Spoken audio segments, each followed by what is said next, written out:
Welcome to ಮಿಲಿಯಟ್ಸ್ ಮನೆ ಊಟ. ನಾನು ನಿಮ್ಮ ಮನೆ ಮಗಳು ನಾಗರತ್ನ ಮಾಡುವ ನಮಸ್ಕಾರಗಳು. ನಾನು ಮಾಡ್ತಿರುವ ರೆಸಿಪಿ ಮ್ಯಾಂಗೋ ಚಟ್ನಿ. ಅದಕ್ಕೆ ಬೇಕಾಗಿರೋ ಸಾಮಗ್ರಿಗಳು: ಒಂದು ಮ್ಯಾಂಗೋನು ತುರಿದಿಟ್ಕೊಂಡಿದ್ದೀನಿ, ಇದು ಡ್ರೈ ಕೋಕೋನಟ್, ಮತ್ತೆ ಬೆಳ್ಳುಳ್ಳಿ, ಬೆಲ್ಲ, ಕರಿಬೇವು, ಸ್ವಲ್ಪ ಈರುಳ್ಳಿ, ಆಯಿಲ್, ಉಪ್ಪು, ಜೀರಿಗೆ, ಇದು ಕಡಲೆ, ಮತ್ತೆ ಸಾಸಿವೆ, ಮೆಣಸಿನಕಾಯಿ. ಇವಾಗ ನಾನು ಮೆಣಸಿನಕಾಯಿನ ಸ್ವಲ್ಪ ರೋಸ್ಟ್ ಮಾಡ್ಕೊಡ್ತೀನಿ, ಬನ್ನಿ. ಈಗ ನಾನು ಬ್ಯಾಡಗಿ ಮೆಣಸಿನಕಾಯಿನ ಸ್ವಲ್ಪ ರೋಸ್ಟ್ ಮಾಡ್ಕೋತಾ ಇದ್ದೀನಿ. ಇದರಲ್ಲಿ ಬ್ಯಾಡಗಿ ಮೆಣಸಿನಕಾಯಿ ಒಂದೇ ರೋಸ್ಟ್ ಮಾಡ್ಕೊಳ್ಳೋದಿರೋದು. ಈಗ ಗ್ರೈಂಡ್ ಮಾಡ್ಕೊಳ್ಳೋಣ, ಬನ್ನಿ.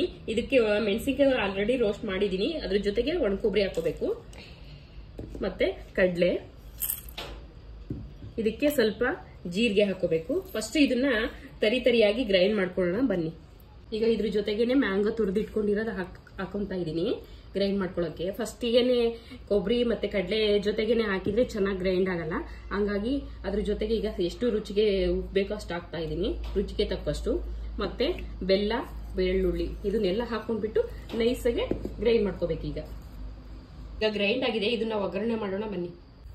ಈಗ ಒಗ್ಗರಣೆಗೆ ಸಾಸಿವೆ ಮತ್ತೆ ಸ್ವಲ್ಪ ಜೀರಿಗೆ ಹಾಕ್ತಾ ಇದ್ದೀನಿ,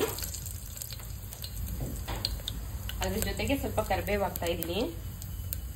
ಈ ತರ ಒಗ್ಗರಣೆ ಮಾಡೋದ್ರಿಂದ ಚಟ್ನಿ ತುಂಬಾ ಚೆನ್ನಾಗಿರುತ್ತೆ ಟೇಸ್ಟು. ಅದಕ್ಕೆ ಸ್ವಲ್ಪ ಈರುಳ್ಳಿ ಹಾಕ್ತೀನಿ. ಈರುಳ್ಳಿ ಬೇಡ ಅನ್ನೋರು ಸ್ಕಿಪ್ ಮಾಡ್ಕೊಳ್ಳಿ, ಅದು ನಿಮ್ಮ ಇಷ್ಟ. ಇದಕ್ಕೆ ಈಗ ಚಟ್ನಿ ಅದನ್ನ ಗ್ರೈಂಡ್ ಮಾಡ್ಕೊಂಡಿರೋದು ಹಾಕ್ತಾ ಇದ್ದೀನಿ. ಜಾಸ್ತಿ ಹೊತ್ತು ಕುದಿಸೋದು ಬೇಡ, ಇದನ್ನ ಜಸ್ಟ್ ಒಗ್ಗರಣೆ ಹಾಕಿ